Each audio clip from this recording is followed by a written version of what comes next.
Ella me pidió un tiempo para aclarar sus sentimientos y desapareció bloqueándome, mientras se refugiaba en los brazos de su ex. 2 meses después, cuando me vio paseando de la mano con otra persona en París, fue ella quien no pudo soportar mi silencio. Nunca imaginé que la última conversación con mi novia comenzaría con una frase tan calculada. Necesito un tiempo para descubrir lo que realmente quiero, dijo Samantha, con ese tono suave y condescendiente que usaba cuando ya había tomado una decisión pero fingía que no. Yo solo respondí, tómate todo el tiempo que necesites. Una semana después me bloqueó de todo. Mientras publicaba frases sobre sanar y reencontrarse, se quedaba en casa de su ex, Ryan. Yo no dije nada. No reclamé, no supliqué, no intenté contactarla. Guardé silencio y observé cómo ella vivía su pausa sin mirar atrás. 2 meses más tarde, sin previo aviso, me desbloqueó justo cuando empecé a subir fotos con otra persona, caminando de la mano por las calles de París. En cuanto vio con quién estaba, comenzaron a llegar sus mensajes como si el tiempo no hubiese pasado. Pero la verdadera historia empezó una noche de martes. Nada dramático, ningún escándalo.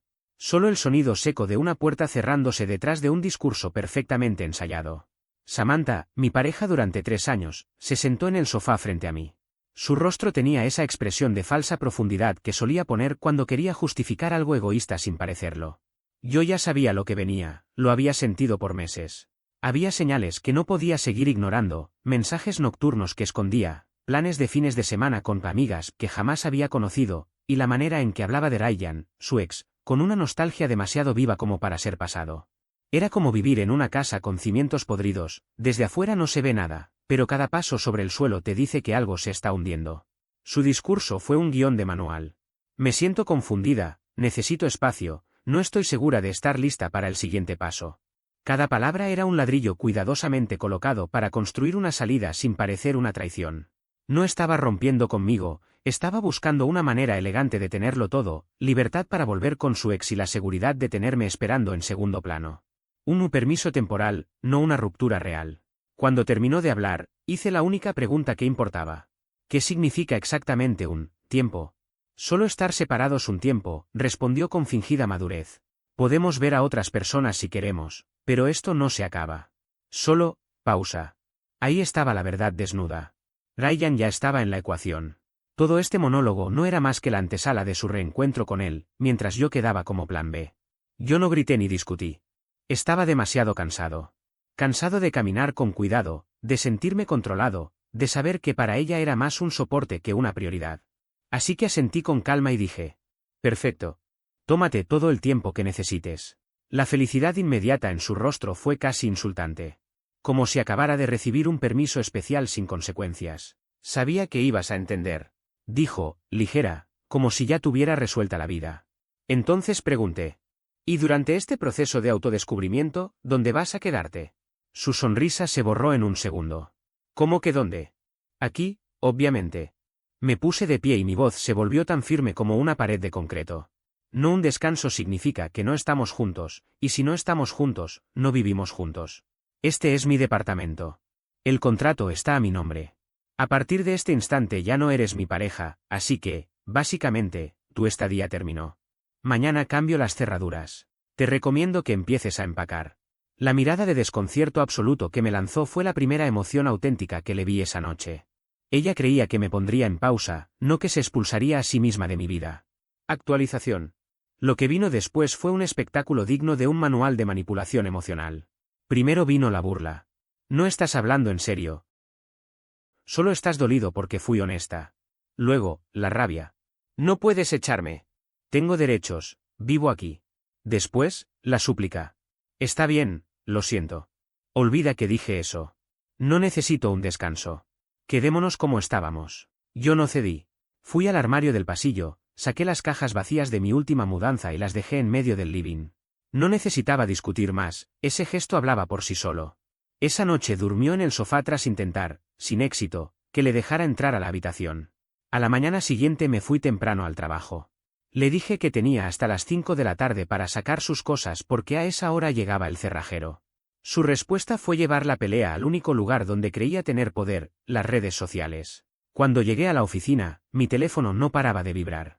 Me había bloqueado de todas las plataformas y había comenzado su puesta en escena pública. Su Instagram, que hasta hacía días era un escaparate de nuestra relación, Se convirtió en un altar de su nueva identidad de víctima dolida. Su primera publicación fue una selfie en blanco y negro, con lágrimas perfectamente visibles y una descripción cuidadosamente redactada para presentarse como la incomprendida que solo quería espacio para sanar. A veces, las decisiones más duras son las que terminan salvándote, incluso cuando duelen como si te arrancaran algo del pecho. Elegirme a mí mismo significó asumir que habría quienes me señalarían como el malo, que la historia no se contaría desde la verdad, sino desde la versión más conveniente para ella y su grupo de amigas. Lo supe desde el primer momento, en el teatro de su autodescubrimiento, mi papel no era el del protagonista ni el del héroe, sino el del antagonista necesario para que su historia sonara inspiradora. Apenas terminamos, las publicaciones comenzaron a aparecer como un guión ensayado.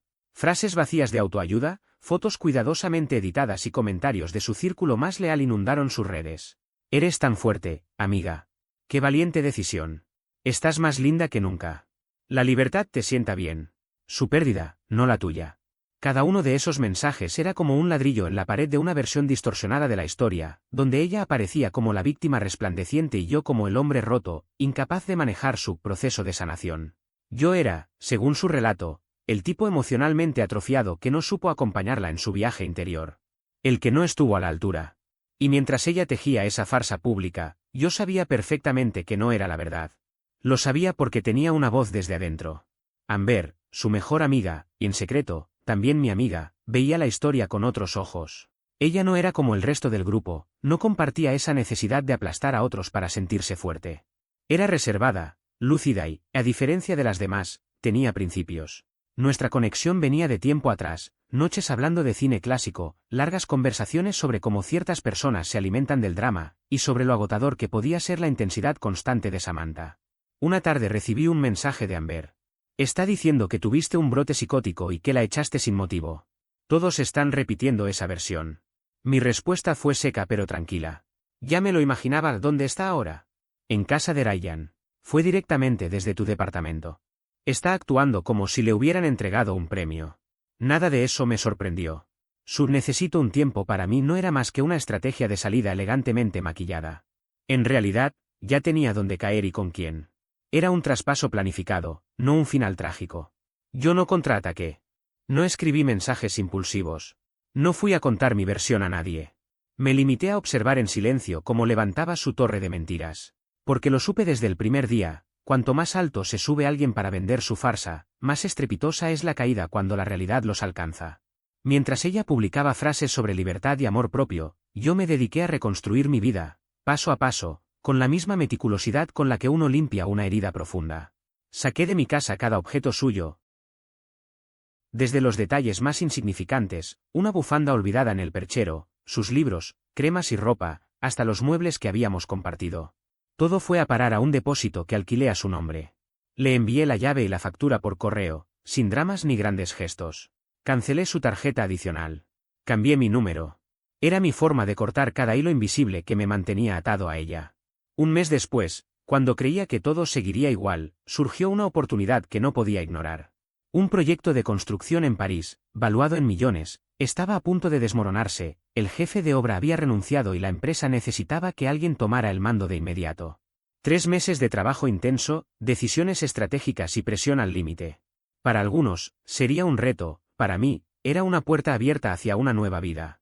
Dije que sí sin titubear. París representaba distancia, anonimato y libertad. Un lugar donde su sombra no me perseguiría. Fue en ese momento cuando una idea pequeña, casi traviesa, empezó a tomar forma en mi mente. Amber llevaba años soñando con viajar a París. Había estudiado historia del arte y siempre hablaba con brillo en los ojos del Louvre, del Musée d'Orsay, de las calles antiguas y los cafés donde el tiempo parece detenerse. Pero la vida nunca le había dado la oportunidad. Así que la llamé. Le conté sobre el trabajo, sobre el departamento que la empresa me proporcionaría, amplio, con 2 habitaciones, en pleno corazón de la ciudad. Le dije que si lograba llegar, tendría un lugar donde quedarse el tiempo que quisiera. Al otro lado del teléfono, hubo un silencio largo, pesado pero lleno de pensamientos en ebullición. Podía escuchar cómo procesaba todo. Finalmente, con un hilo de voz, preguntó: ¿Y Samantha? Esto no tiene nada que ver con Samantha, respondí, aunque en el fondo sabía que sí. Esto es sobre ti, sobre un sueño que llevas años posponiendo. El lugar está vacío. Me vendría bien la compañía. Me dijo que lo pensaría. Al día siguiente, volvió a llamarme. Esta vez su voz era otra, temblaba de emoción y nerviosismo. Compré el pasaje, dijo. Y así, sin buscarlo directamente, había conseguido algo que Samantha nunca vio venir. La persona que había sostenido su historia desde dentro, su testigo más cercana, estaba a punto de cambiar de escenario.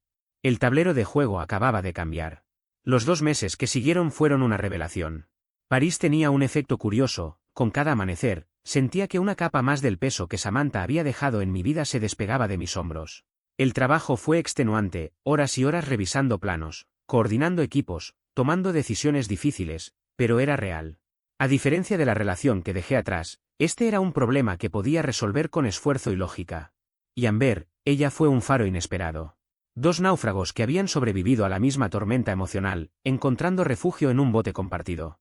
Los fines de semana caminábamos sin rumbo por las calles adoquinadas, tomábamos café en pequeños bistros escondidos y nos perdíamos en museos durante horas. Me hablaba de cómo había sido su amistad con Samantha, no un vínculo equilibrado, sino un rol impuesto de cuidadora, asistente gratuita, psicóloga improvisada y público incondicional.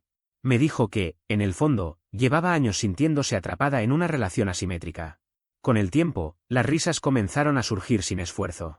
Dejé de revisar el celular esperando ataques pasivo-agresivos, dejé de sentir que caminaba sobre vidrios para no detonar discusiones. Por primera vez en mucho tiempo, la calma se volvió algo cotidiano. Y mientras Samantha seguía publicando frases huecas para alimentar su versión, yo simplemente vivía. Vivía y respiraba lejos de ella. París no solo fue una nueva etapa, fue mi renacimiento. Me enteré por alguien cercano que Samantha llevaba meses viendo a su ex, Ryan, antes de nuestra ruptura.